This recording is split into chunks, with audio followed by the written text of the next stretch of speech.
Buenos días, ¿cómo están? Continuamos con el contacto virtual y las clases de la Comisión 6251 de Teoría del Estado.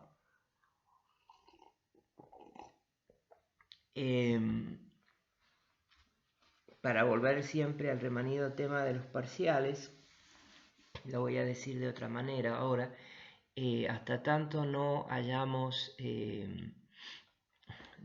desarrollado una parte un poco más sustantiva de lo que hemos desarrollado, más larga, no voy a tener una idea clara de lo que va en el parcial y a la vez estoy estudiando distintos mecanismos virtuales.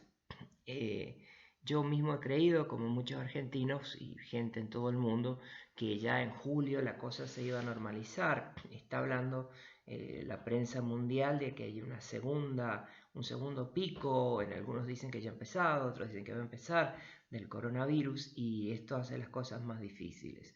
Evalué la posibilidad de usar Microsoft Forms, pero como la he visto es exclusivamente apta para un cuestionario de opciones, de multiple choice, lo que no me deja muy satisfecho. En caso de que se decida multiple choice, vamos a tener que tener un complemento de al menos una pregunta. No quiero sembrar el pánico, ¿no? Pero vamos a tener que tener algún otro complemento de algo que pueda yo ver que hay algo más que la mera opción mecánica. Pero repito, necesito algún tiempo, un par de semanas para desarrollar más temas y darle un cierre al camino que hemos empezado y que, bueno, me hubiera gustado ir más rápido, me hubiera gustado ir con más frecuencia, pero no podemos no pude por razones de fuerza mayor. Bien, en lo que sería el corazón del capítulo quinto que ya hemos desarrollado, en página 78, la política como estructura, hay un esquema de coordenadas que se llama tendencias a la concentración de la fuerza legítima, tendencia a diferenciación institucional, clasificación de las formas políticas en las dos dimensiones. Este cuadro creo que lo han entendido, pero más allá de eso, lo van a entender mejor cuando puedan ubicar estas descripciones de ciertas formas políticas, los sistemas tribales, feudalismo, imperio, poli, etc., cuando puedan ubicarlos en relación a la aparición histórica del Estado moderno. Lo que quiero decir, y se van a dar cuenta en algunos minutos, es que de esas formas políticas que están en la página 78, en el cuadro, unas vienen antes y unas vienen después, y en general de ellas, de los materiales de ellas, surge, de algunos materiales que se han formado a lo largo del tiempo, surge el Estado. Cuando estudiemos ya en unos minutos el capítulo sexto, se van a dar cuenta que todas estas formas mentadas en el cuadro no solamente tienen o son susceptibles de ser organizadas en función de la diferenciación institucional y del uso de la fuerza o de la coacción, sino que también tienen un orden histórico y que no es necesariamente el de ese cuadro. Bueno, espero haber sido, repito, para que no se haya entendido. Al final del capítulo 5 se habla de formas políticas, pero se habla en un sentido sistemático o estructural y no en un sentido histórico. Lo que llevaría a uno a pensar que todas pudieron en algún momento coexistir o que el orden no es precisamente obligatorio, pero como van a ver ahora, tienen su lugar como precedentes del Estado moderno. Bien, dicha esta aclaración sobre el capítulo 5, voy a referirme al capítulo 6, el Estado como organización política, del cual ya hemos hablado en la clase de Zoom. De todos modos, lo repito ahora para que quede registrado en los videos de YouTube. la existencia humana se hace sedentaria y produce una forma después de muchos años que es el Estado moderno. El Estado se sitúa frente a otras formas políticas en los puntos de máxima autonomía y de mayor concentración, lo que va de poder y fuerza, lo que acabamos de decir. Estoy leyendo de la página 85. Y luego en 4 redondelitas o 4 bullets les explica lo que serían 4 rasgos esenciales. Esta parte es importante, es fácil de entender, pero es un poquito confusa de lo que sería de la página 85 a la 86 y tal vez la 87. ¿En qué sentido? O sea, una vez que ustedes adviertan la posibilidad de confusión, se desaparece la problematicidad de ese texto y se lo puede pedir en parcial.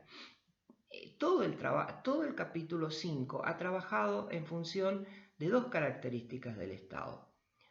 La autonomía, que ya hemos mencionado 1000 veces, diferenciación de otras formas sociales para resolver conflictos y el monopolio de la fuerza física. Dicho sea de paso, esos elementos están más o menos prefigurados en los análisis de Max Weber y subí al blog de YouTube la definición de Weber de Estado. Pero ¿por qué la dificultad o la complejidad? Porque entre página 85 y página 86 los 2 caracteres se me tornan 4. Entonces aquí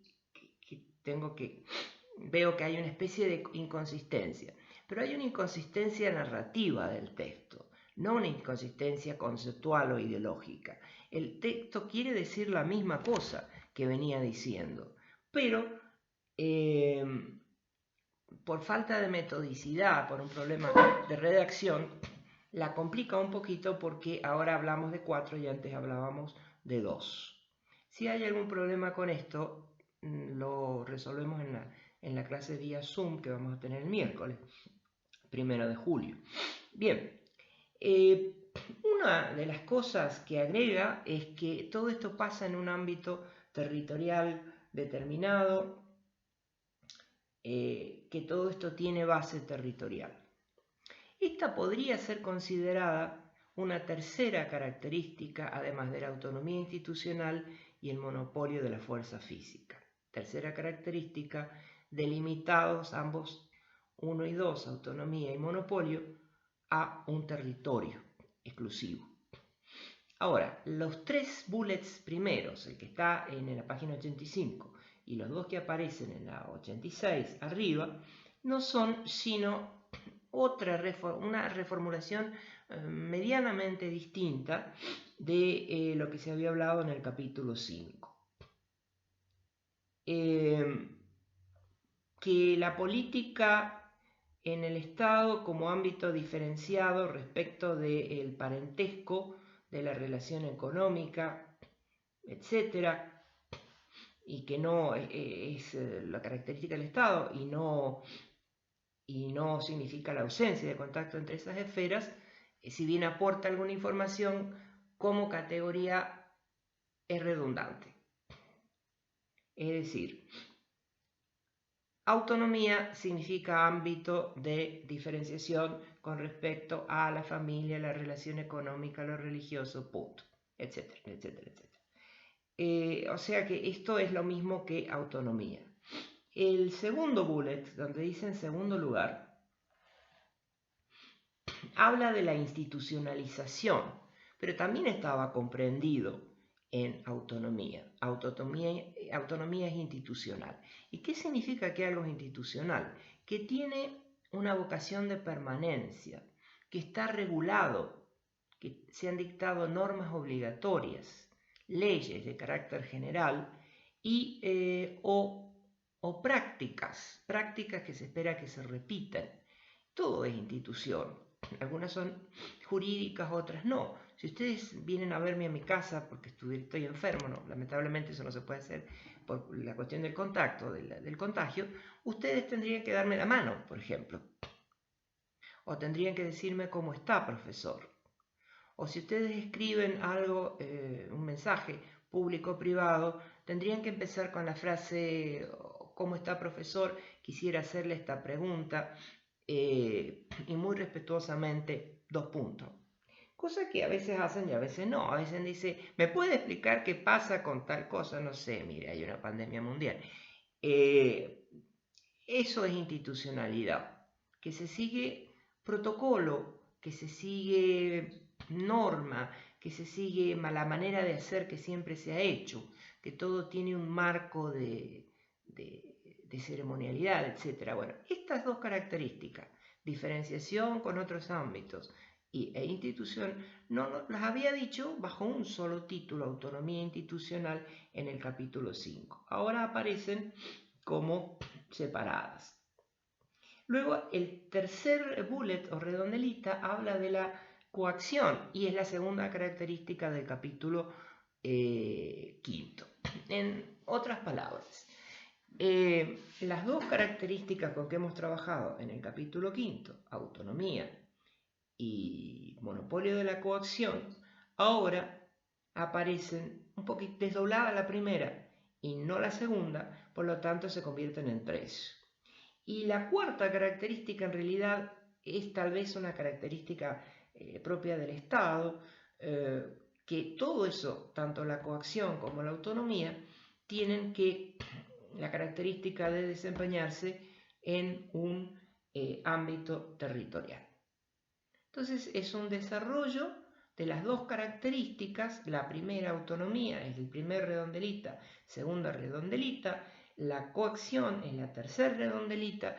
Y la cuarta redondelita podría llegar a ser una tercera característica del Estado. Además de la autonomía institucional y además del monopolio de la coacción física, que esto se da en la base de un territorio determinado, que efectivamente es lo que dijo en su momento Max Weber. Bueno, ahí queda aclarado un poco mejor lo que dijimos en la clase de Zoom. Perdón, quería detener esto, de acá se detiene. Bueno, dice que son rasgos tendenciales que el Estado tiende a presentarlos en su máxima concentración o en su máxima intensidad, que algunos estados van a ser más débiles en cuanto a la coacción, otros pueden ser más débiles en cuanto a la institucionalidad, otros pueden ser más débiles en cuanto al territorio, no tener el territorio bien definido, etc.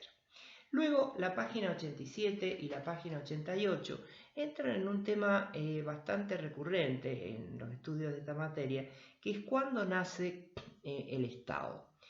Como llevamos 13 minutos, voy a desarrollarlo en el video que viene, porque si no me paso y se complica más la cuestión. Los veo en el video que viene. Gracias.